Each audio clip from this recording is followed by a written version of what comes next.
Well, it's a very good morning from me, and it's a very good morning from him, and it's me. Hello, everybody. Let's just go online. So let's get live, get going on this pretty miserable Monday morning. Actually, it's raining out there, and it's pretty cold, and it's not nice. We had a good weekend, didn't we? But no, it's just April, I suppose. April showers, clip clop, whatever the phrase is.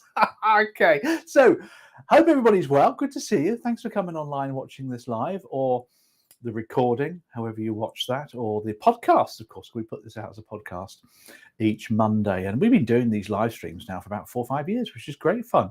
I like to keep you up to date, what's going on, give you my viewpoint on things, because I've been around the sector for a while, and I'm quite happy to say what I think as well, without too much backlash. But we'll see how social media deals with that.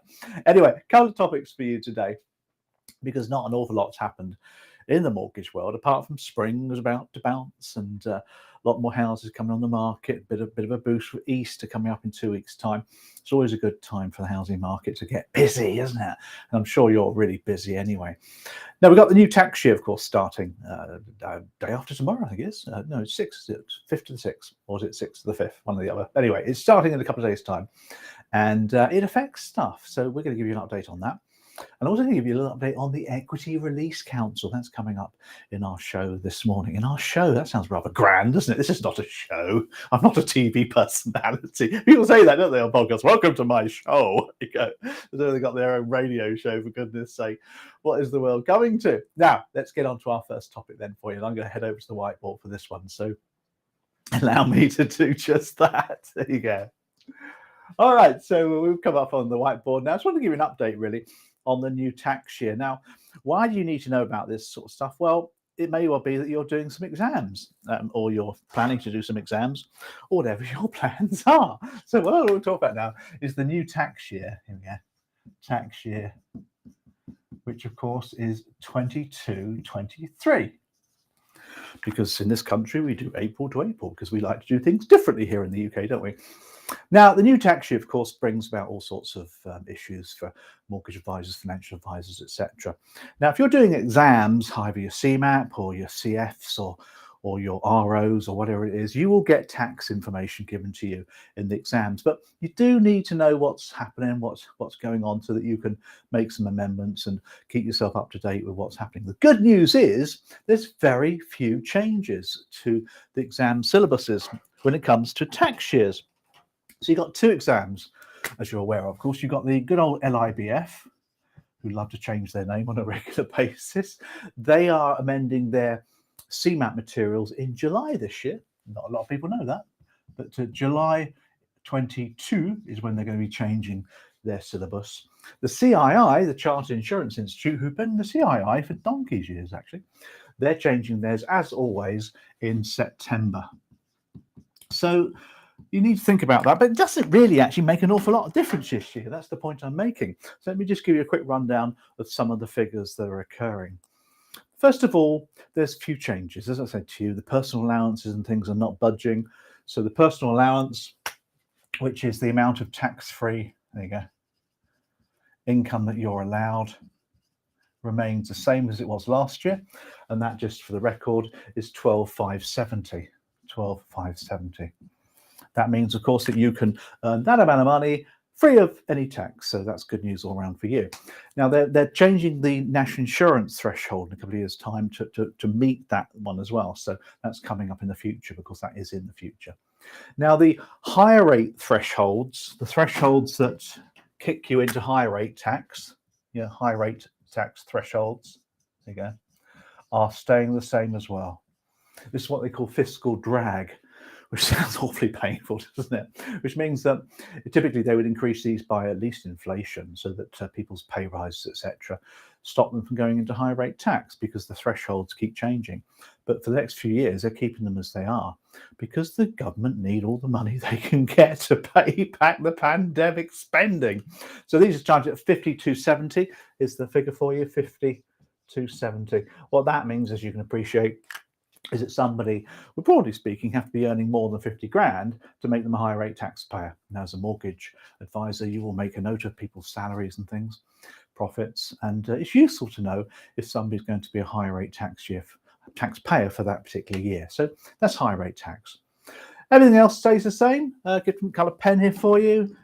Capital gains tax, CGT. Put that one over here for you, capital gains tax. The thing with that one is they have a threshold as well. And the threshold for that one is 12,300. That's the amount of capital gain you can make in a year and not have to pay capital gains tax. The rates of capital gains tax haven't changed. They remain the same as well. Inheritance tax, IHT. The nil rate band still remains at 325. There you go. So it's lovely, this, isn't it? You don't need to change any of the figures or your calculations if you're doing the exam either in June or July this year. So that's good news all around, isn't it? The dividend allowance, divs, that remains at £2,000. That means, of course, that you can earn £2,000 dividends, not pay tax on that. So that's jolly useful for owner directors and shareholders. The income tax rates are staying the same. Income tax, the actual figures, your 20, 40 and 45, they're staying the same. Just going down to 19%, but that's in a couple of years' time, so you don't need to worry about that one. The big change this year is the health and social care levy.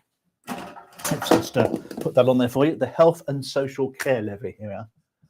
Health and social care levy, which came in last autumn with a big fanfare, designed to boost the NHS this year because they've had a torrid time, haven't they? And also to put money aside for people's long-term care, which is an absolute right thing to do. Now, that costs money. Now, they've said that they're increasing national insurance by 1.25%, which starts from next week. So if you've got an NI bill to pay, you're going to have to pay a bit more, which is just one of those things. Now, of course, under 65s don't pay national insurance, but the following year they will have to pay the health and social care levy, which will be a separate tax, which is a good thing. Divs also go up. The div tax rates also go up by 1.25%. So it's plus, if you like. And you have to look up the div tax rates because they're blooming complicated. Who on earth thought of 8.75% for basic rate taxpayers, 33.75% for high rate taxpayers? And here's the best one for you, 39.35% for additional rate taxpayers. I mean, who on earth in their wisdom thought of those figures? It's just ridiculous, isn't it, at the end of the day? What else? Just to update you, get a different colour pen here for you. State pension, that's an interesting one. The state pension itself, again, you never need to know what the figures are, but they're going up by 3.1%. Now, that was the CPI figure in September 21 last year. Now, they said that they abandoned the triple lock, the triple lock, which is average earnings CPI. They abandoned that because the average earnings went up by about 9%.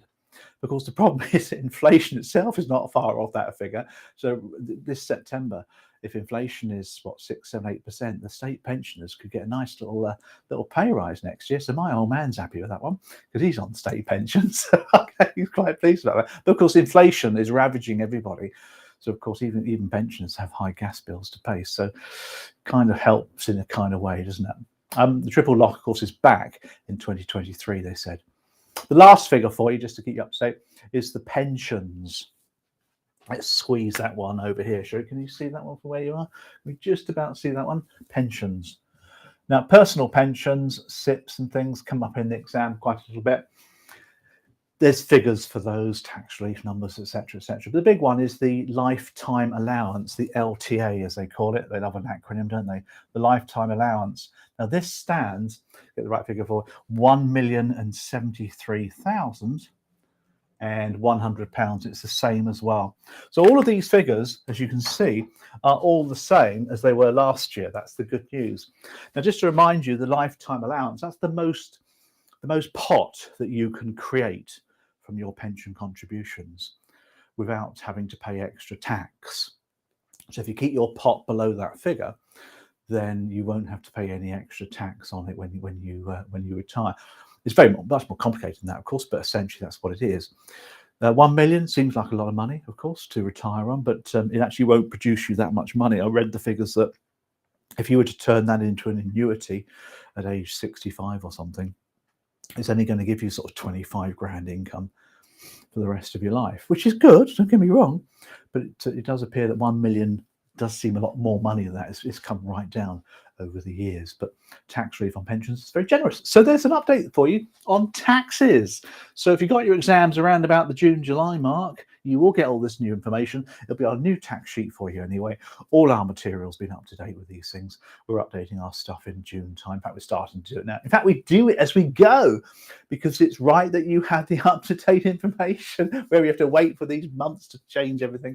Let's get everything up to date as we go along. So that's an update for you. Bye. There you go. Do you like that one, did you? So let's just change the view. Let's go back over here and say hello to you over here as well. So I hope you're all well. I hope you're all good and thriving and enjoying life and all those good things. I went out to a conference on Friday. First time for a long while. I had about 40 people in a room. A few people had masks on, but people don't seem to worry about it so much anymore. So it was an interesting escape to go to a learning conference, where you learn stuff as well. But that was my exciting weekend for you as well. Apart from that, it wasn't much more fun than that, but the weather was good, wasn't it? Last topic for you. And right now I want to talk about the Equity Release Council for you, the Equity Release Council. Now, just to give you a context, we're talking here about equity release marketplace, which is a niche marketplace. Not every mortgage advisor, mortgage broker gets themselves involved in the marketplace. But if you do, you'll probably want to join the Equity Release Council. So who are they then? Well, let me just put a little picture up for you of who these dudes are. There's a picture of their logo, the Equity Release Council, celebrating 30 years of setting standards, which is rather lovely. Now, we're talking here about a trade body. This is not a regulator, so please don't get up. The fact that they're the law, they're not. They're a trade body. Now, the point about this trade body, the Equity Release Council, is that you join them as a member. You join them as a member. You can join them, lenders join them, brokers join them, surveyors join them, all sorts of people, lawyers join them as a member. It doesn't cost an awful lot of money. And as part of the membership package that you get, you have to adhere to their rules and regulations. And the vast majority, if not all providers, are members, therefore they have to adhere. Now, they've made a little amendment last week, which was pretty darn good, actually. I think they're spot on with this one. And what I like about the Equity Release Council is their main mission is to protect consumers more than the MCOBs do. The MCOBs protect consumers, of course they do, but they want to protect them even more.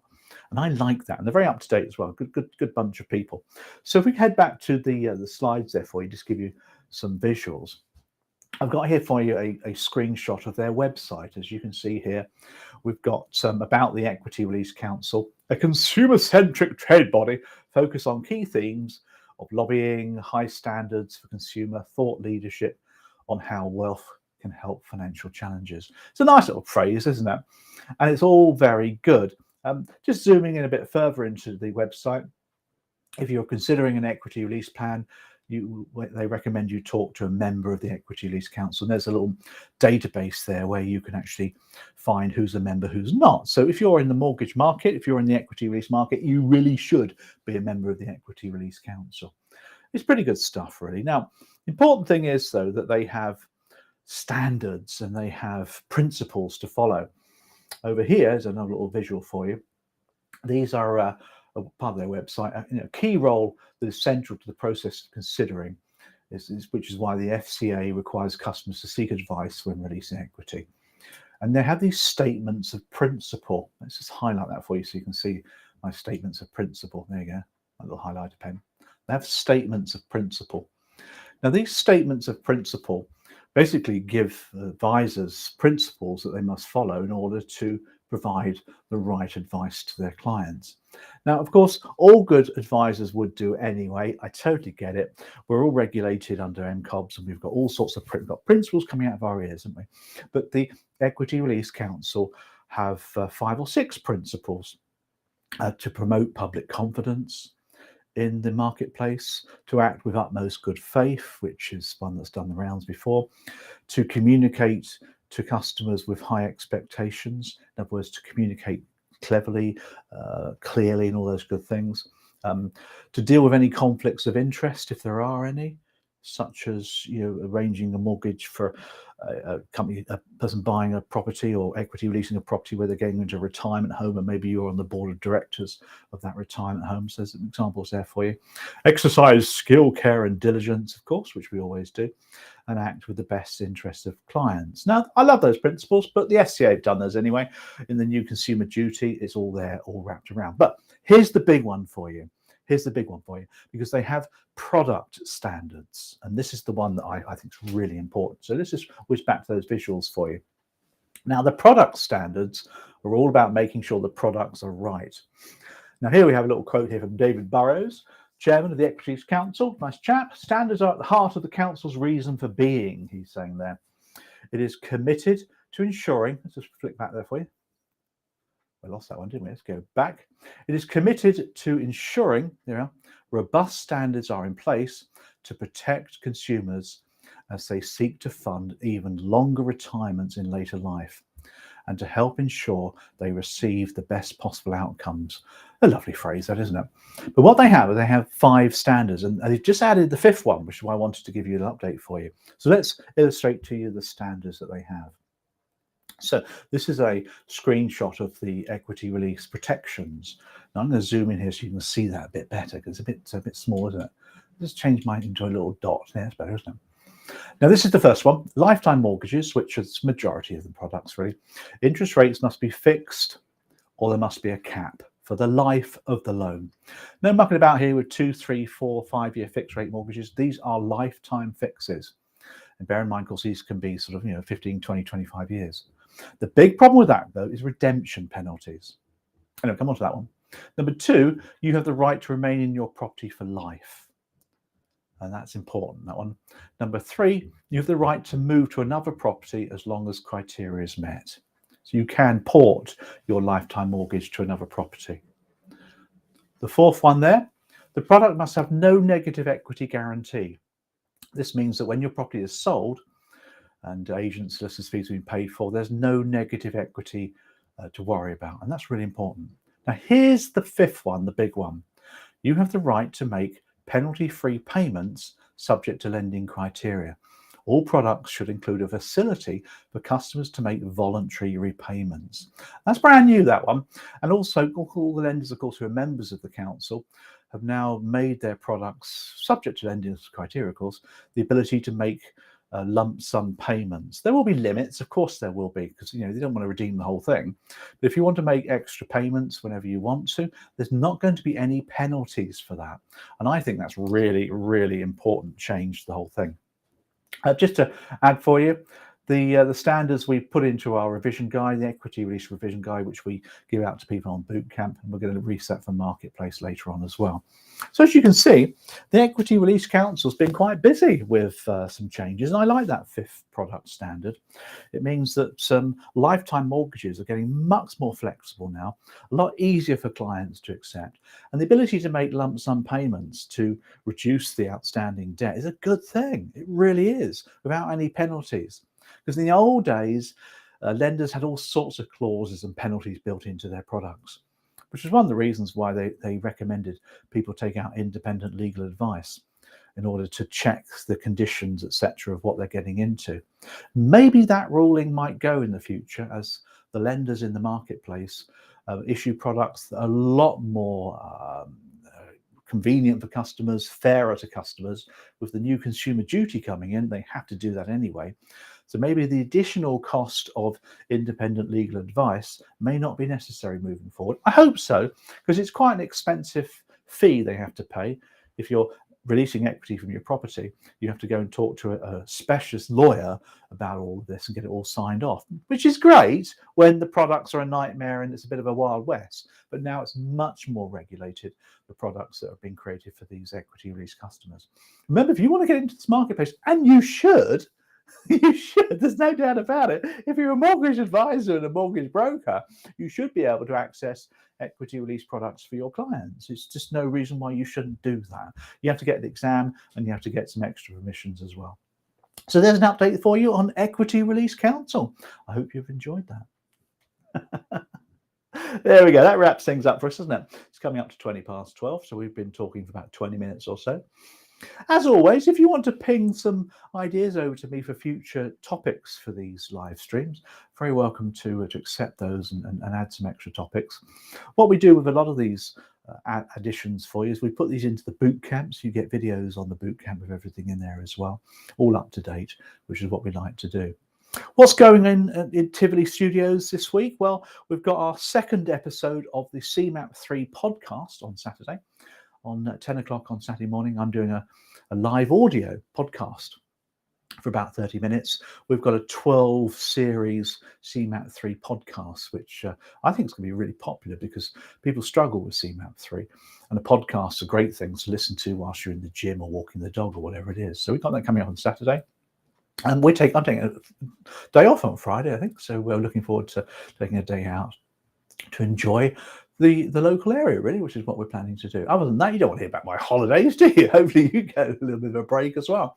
All work and no play doesn't make for a very interesting person, does it? I heard the phrase, we work hard and play hard. I love that phrase. So much to the 90s. I was on LinkedIn and there was this company there. It was a lending firm or something. And they had a picture of, in the evening, they're all drinking drinks, bought some drinks in, legally, of course, not like, number 10. And it said, we all work hard, but we play hard too, was the phrase on LinkedIn. I thought somebody should tell that person.